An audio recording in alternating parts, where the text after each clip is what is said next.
Cada época entrega às seguintes apenas aquilo que não foi.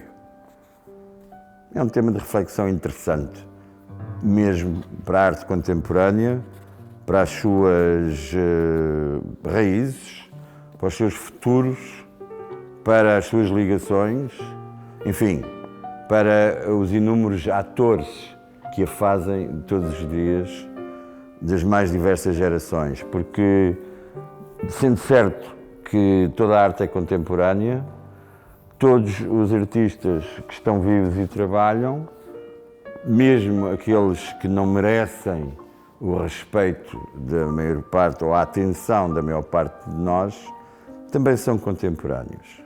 Por ser contemporânea, uma obra de arte não é necessariamente boa, interessante, incontornável. É apenas contemporânea porque é feita hoje.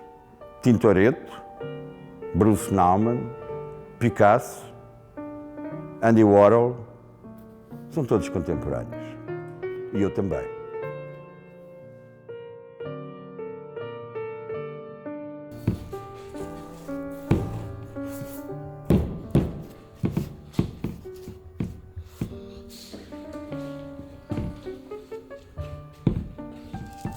O que ficará daquilo que eu fizer é exatamente aquilo que ficará no pensamento, na memória e no espírito dos outros que conhecem ou foram conhecendo aquilo que eu fiz.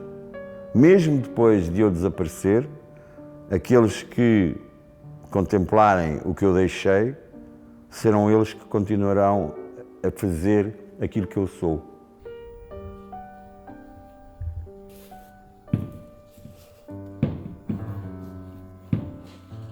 É uma coisa que me toca particularmente, nunca se sabe exatamente porquê, não é? Poderíamos dizer, com alguma razão, do ponto de vista histórico, a pintura de paisagem é anacrónica.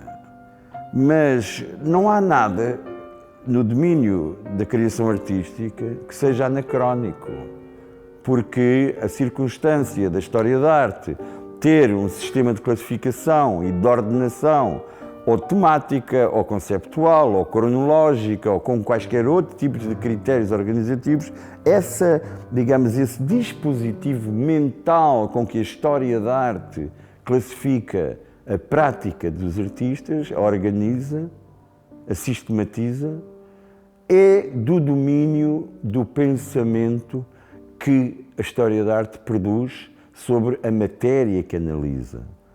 E há, entre isso e aquilo que é a matéria do pensamento do artista, uma distância incomensurável. Ao haver uma distância incomensurável, poderemos provavelmente questionar-nos sobre a validade dos termos que construiriam uma evolução histórica, uma cronologia sistemática ou metódica, porque nada nos impede de, enquanto autores, enquanto artistas, fazermos aquilo que nos apetece para além das supostas limitações ou dos supostos dictatum daquilo que é ou não é próprio do tempo ou oportuno. Para um autor, para um artista, o que é verdadeiramente, ou que está sempre presente, é a vontade e o desejo e a ação da sua prática artística, independentemente do modo como ela é feita, da temática que ela pode eventualmente querer testemunhar. Nada disso é relevante. A única coisa que deve ser vista com atenção e mantida claramente é a circunstância de que toda a obra é contemporânea, toda a obra é a obra toda, um quadro é toda a história da pintura, toda a vida do artista é apenas um momento da história, da prática da arte, desde os primórdios da civilização. Portanto, o resto, as histórias, a crítica, a filosofia, tudo isso é muito interessante. São exercícios de reflexão e que tendencialmente se propõem organizar o tempo no sentido de lhe conferir uma qualquer ordem interior ou exterior, no sentido de integrar esse processo no desenvolvimento da história da sociedade humana, dos humanos, das pessoas.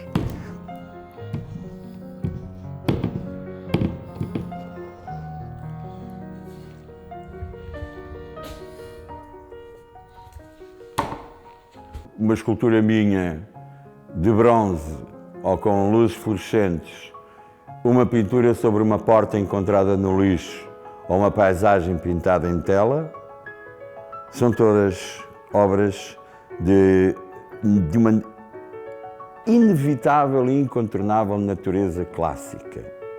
Porque essa posição é uma posição que não está plasmada na obra enquanto objeto, mas sim no desenho mental e espiritual do seu autor, neste caso eu. Eu estou particularmente interessado numa prática de continuidade, não estou minimamente interessado numa prática de ruptura e de novidade.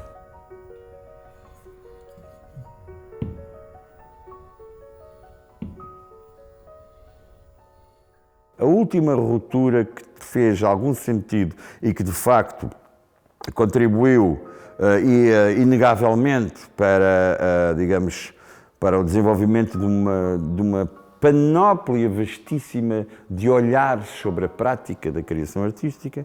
Isso aconteceu em 1917, foi um urinol, foi feito por um rapaz que por acaso até tinha muito jeito para a pintura a óleo. Foi necessário que isso acontecesse, não é? As minhas paisagens são herdeiras do urinol de Duchamp, no sentido em que são herdeiras da multiplicidade de um pensamento sobre a prática artística. Tão vasta, tão profunda, tão complexa, em todas as suas contradições, que permite, ainda hoje, de uma forma que alguns leviana e apressadamente diriam contraditória, permite voltar a fazer pinturas de paisagem sem que tenhamos nada a ver com os impressionismos, com a escola de Barbizon ou outras tendências conhecidas da viragem do século, quando a paisagem era, depois de ter sido recuperada a partir do século XVIII, até atingir um estatuto de autonomia enquanto disciplina, como sabemos, não havia pinturas de paisagem. As paisagens eram aquelas coisas das árvores e das montanhas à roda de um tema central, que poderia ser de índole iconográfico ou religioso, ou poderia ser pintura, digamos, histórica, com generais a cavalo, ou poderia ser... Mas à roda daquilo que era o tema da pintura, havia, digamos, em todas as maravilhosas fugas para o Egito que foram produzidas ao longo da história da pintura europeia, muito provavelmente, muito mais interessante que a Virgem, o carpinteiro, o pobre do burro e a criança que ia no cesto, são as árvores, as montanhas, os horizontes, os céus, as nuvens que estão à roda disso. Nunca isso ganhou autonomia, senão a partir já praticamente final do século, digamos, é já no século XIX que a pintura de paisagem se liberta do estigma de uma impossibilidade ou de ser considerada uma espécie menor, não respeitada nem desejada no mercado, nem pelos colecionadores da época. Não? Ela só muito tarde, já no século XIX, é que ganha digamos, ganha um estatuto de cidade, ou seja, afirma-se como tal. Não é preciso plantar nada no meio da paisagem para legitimar a pintura. Ela, por si própria, é um tema, é autónoma, tem um caminho e uma história.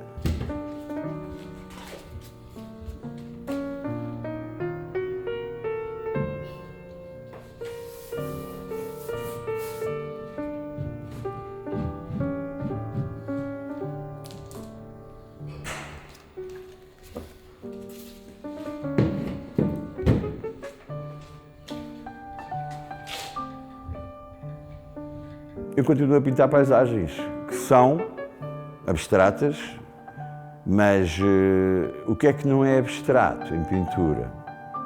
A circunstância de identificares dois olhos, um nariz e uma boca pode levar-te à ideia de que estás a ver a representação de uma figura humana à qual chamarás de retrato. Contudo, a única coisa que tu estás a ver é pintura. Não são olhos, nem boca, nem nariz, nem nada disso. Portanto, toda a pintura é, inevitavelmente, um exercício de abstração. E porquê de abstração? Porque digamos, o sentido da criação artística é no sentido de construir um mundo para além do mundo palpável daquele que, teoricamente, nos dá os temas para a representação plástica. Portanto, toda a história da criação artística é a história de um exacerbar do pensamento materializado sobre formas que ao longo dos tempos se foram transformando, não é? E que hoje não impõem, não trazem consigo nenhuma cartilha autoritária ou ordenadora e deixam que cada autor, cada artista faça exatamente aquilo que lhe apetece.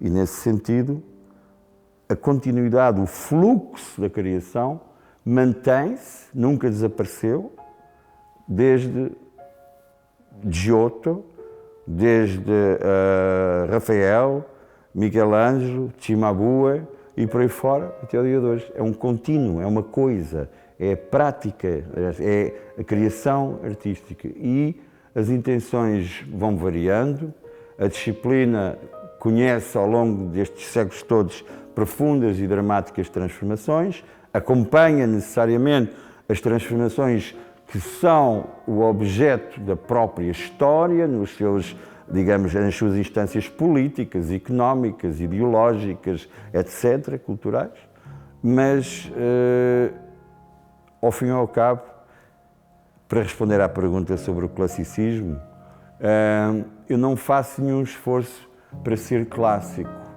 nem considero isso uma bandeira, nem acho que seja possível ter isso como objeto.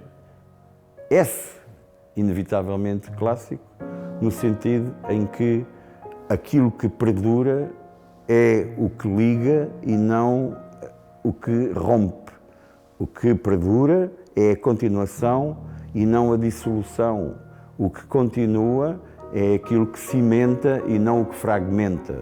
Nesse aspecto, repito o que disse há pouco, estou interessado na continuidade e não estou interessado na ruptura.